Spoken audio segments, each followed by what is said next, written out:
Alton Brown, thank you so much for joining me this morning. It is a pleasure to speak with you today, and we're so excited to have you here in the Glass City coming up at the end of this month. So tell me how you've been preparing for this holiday variant tour. I imagine a lot of work goes into this. It does. This is something that we've never done before. We're taking a show that we toured earlier in the year called Beyond the Eats, and we've reworked it for the holidays because I've always wanted to have a holiday show because I love the holidays. People are so nostalgic when it comes to the holidays, and everybody is very food-centric when it comes to the holidays. So we've revamped our show, holidified it, as I like to say, so that we can slide into that holiday situation. I think that the holidays are so extravagant, right? We put these big meals together for the families to enjoy. So can we expect that with this show? Are we going to have, a big extravagant holiday demonstration this year? My shows are all what I like to call culinary variety shows. So just like the variety shows of the past, the very ones from the 70s, there's comedy, there's music. We actually are going to play a game show. We have a food game show that we're going to play with the audience in the middle of the show. And there is a demonstration. It is a very large, very unusual demonstration that will create a very large amount of a particular favorite food of mine, whether it's the holidays or not. And then we're going to put a holiday spin even on that particular demonstration. So there's a lot that's going to be going on, but nobody's going to be seeing a 14-course Rockwellian Thanksgiving dinner put on a table. That's not what we're doing. Nobody wants to watch that unless they can eat it all. Well, it could be delicious, but you mentioned a game show. So does that mean you're going to have some participation from the audience for this? A lot of participation.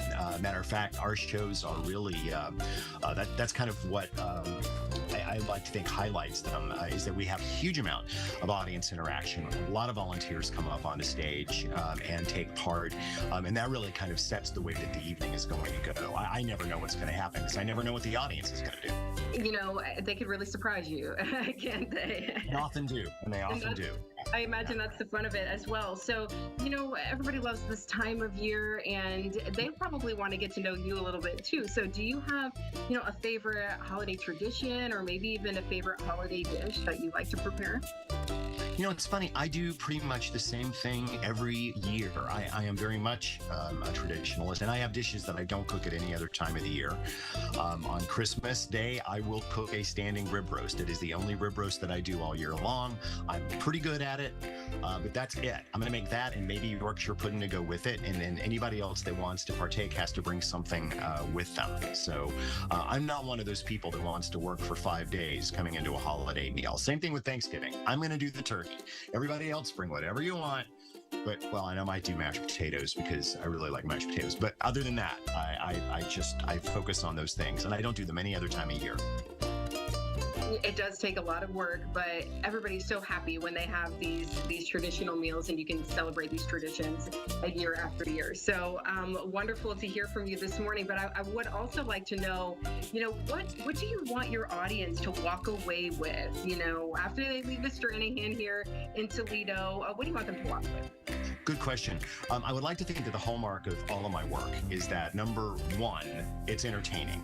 However, if we can hide some know-how and some knowledge and some actual information into the entertainment, it may take people a couple of days to realize, hey, I learned something, but I would like them to learn something. But above all, if people leave the theater going, wow, that was a good time, I'm glad we went, okay, we're done. I don't have to have anything else. But if in a couple of days they go, hey, wait a second, I know that X works this way or this works that way, then that's perfection. And they'll be making their meals and they'll go, wait, I may have been doing this wrong my whole life. Or maybe I've been doing it right all my life, and now I know why I've been doing it right all my life. As long as they're thinking about it, curiosity is a very, very powerful thing. And if you can get people to be curious, odds are they're going to answer their own questions. And I think, too, if you bring the family together, and I know I have a 5-year-old who loves to cook. She loves to be in the kitchen. So it can be really fun to learn these things together as a family and just, have a good time, too. And nothing is more exciting at Thanksgiving than when you give the 5-year-old the carving knife to actually carve the turkey, because everybody wants wants to see that, and it really gets attention. We could be in trouble, right? No, it's Band-Aids will be used. lots of Band-Aids. Thank you so much for joining me this morning, and it sounds like your show is going to be a whole lot of fun. So coming to the Stranahan later this month. Thanks again for joining me this morning. Thank you. We can't wait to be there. So that show is at the Stranahan Theater Tuesday, November 29th. Tickets are still available for that 7:30 p.m. show. Great chatting with him because we just finished watching not long ago the Netflix Iron Chef, and he's done some really great and fun things. And of course, as he said, he hopes people learn something because that's his whole thing, you know, teaching people like the science behind food and why things work well together and why other things don't work well together, those sorts of things. So I love the science. Yeah. Science and food, my favorite things. Yeah, just don't give Maggie a sharp eye. Don't worry, we won't. Cool. Just make sure.